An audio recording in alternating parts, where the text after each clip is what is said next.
មូលហេតុដែលធ្វើឲ្យយើងមានបញ្ហាគូរបាក់ធំគឺមាន3ចំណុចធំៗខ្ញុំសុំលើក3ចំណុចធំៗទី1នៅពេលអាយុយើងកាន់តែច្រើនកម្រិត collagen ក្នុងសពស្បែកយើងក៏ចាប់ផ្ដើមធ្លាក់ចុះអញ្ចឹងភាព fibrillosity អាជីព fibrillosity ដែលមកហាប់ចាប់សាច់ឲ្យចូលហាប់ណែនចូលគ្នាវាធ្លាក់ចុះដែរអញ្ចឹងយើងនឹងឃើញគូរបាក់ធំនៅពេលដែលយើងវ័យភាគច្រើនគឺចាប់ពី25ឆ្នាំឡើង collagen ចាប់ផ្ដើមខូចរចនាសម្ព័ន្ធវារៀងធ្លាក់ចុះហើយចាទី2គឺដោយសារកត្តាយើង stress កាលណាយើង stress យើង toxic បងប្អូនចំណាំមើលខ្លួនឯងថ្ងៃណាគេញ៉ាំសើបានគ្រប់គ្រាន់រៀង toxic អីហ្នឹងណាខកពីគេមកឃើញគោរបាក់ធំស្អាប់យកហ្មងទី3គឺជា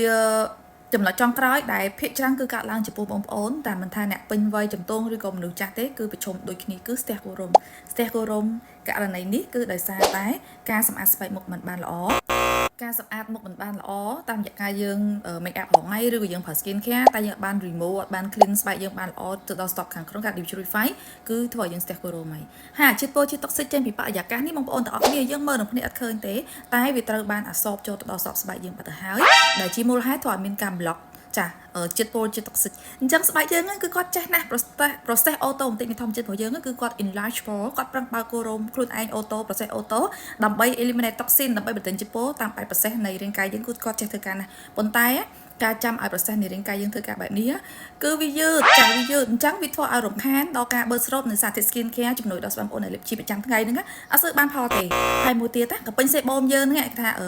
វាបញ្ចេញជាតិ lipid ជាតិប្រេងខ្លាញ់ដើម្បីឲ្យ stabilize ទៅជាតិគេហៅថាជាតិសំណើមដល់ស្បែកមុខយើងអញ្ចឹងវាបញ្ចេញជាតិ lipid មកទៀតអញ្ចឹងនឹងហើយជាមូលហេតុធ្វើឲ្យយើងស្ទះគូរំបាក់ធំងាកឡើងមុនហើយមុនប្រភេទនេះគឺវាឈឺហើយមុនធំទៀតចាហើយអាមុនធំលលាកនឹងទុកកាន់តែយូរចាវា contaminate វារីករាលដាលទៅកន្លែងផ្សេងទៀតឡើងមុនពេញមុខឈឺ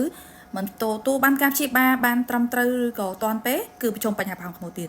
អញ្ចឹងនៅក្នុងថ្ងៃនេះខ្ញុំនឹងលើក case ចុងក្រោយគឺមកនិយាយពីការសម្អាតស្បែកមុខគេហៅថា deep purify ជាទូទៅ skin care ឬក៏ហៅថាប្រភេទសម្អាតតែបងប្អូន cleansing គឺយើងមានរាប់តាំងពី remove make up មានដូចជាពពុះ balm cleansing ក៏ប្រភេទ eau micellar មានជា foam និង toner មែនទេប៉ុន្តែ tip មួយទៀតនោះដែលបងប្អូនមិនគួររំលងហើយយើងអត់ចាំបាច់ប្រើថ្ងៃទេចាគឺម៉ាស់បឺតជាតិពុល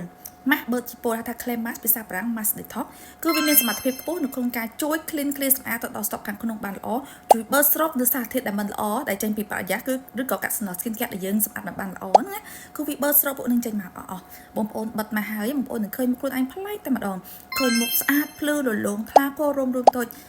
ចាប់ដើមពីពេលបិទមកហើយបងប្អូននឹងទទួលបានជាមួយនឹងការ lip skin care ទៅធ្វើការបានលឿនហើយចំពោះម៉ាស់បឺតជាតិពុលក៏មានច្រើនសន្តានដែរនៅលើទីផ្សារតែបងប្អូនចង់បានម៉ាស់បឺតជាតិពុលដែលបិទហើយឃើញលទ្ធផលខ្ពស់ហើយប្រសិទ្ធភាពខ្ពស់ត្រូវទៅតាមសុខភាពស្បែកមុខខ្ញុំសូមណែនាំ Charming Mask ចាដែលមានពីរពណ៌លឿងសម្រាប់អ្នកមុខស្ងួតខ្សោយងាយរចាឬមុខធម្មតាគេហៅ dry sensitive to normal skin ហើយចំពោះអ្នកដែលមុខប្រភេទប្រេងខ្លាញ់ឬប្រេងនេះស្ងួតស្វមុនចាដែលមានមុនទៅហើយណាគឺយើងប្រើពណ៌បៃតងនេះវាធ្វើការ clean សម្អាតបឺតទៅលើសារធាតុដែលមិនល្អជាពិសេសគឺស្វីរ៉លស័ក្តិសមសម្រាប់អ្នកមុខប្រេងខ្លាញ់ចំពោះការប្រើប្រាស់បងប្អូនគឺស្រួលមែនតើមិនគ្រាន់តែយើងលាងមុខជាមួយនឹងហ្វូមឲ្យបានស្អាតល្អបងប្អូនជូតមុខឲ្យស្ងួតយកម៉ាស់លាបនៅលើមុខល្មមមកសមស្របទៅតាមស្បែកមុខយើងកុំឲ្យក្រាស់ពេកហើយកុំឲ្យស្ដើងពេកទុករយៈពេល10ទៅ15នាទីយើងលាងមុខចេញជាមួយនឹងទឹកធម្មតា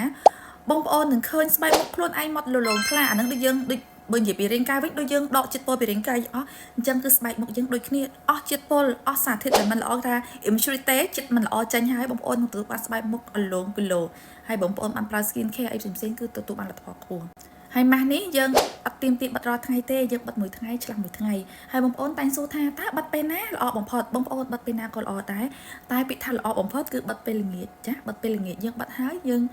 apply skin care ទៅគឺ perfect ហ្មង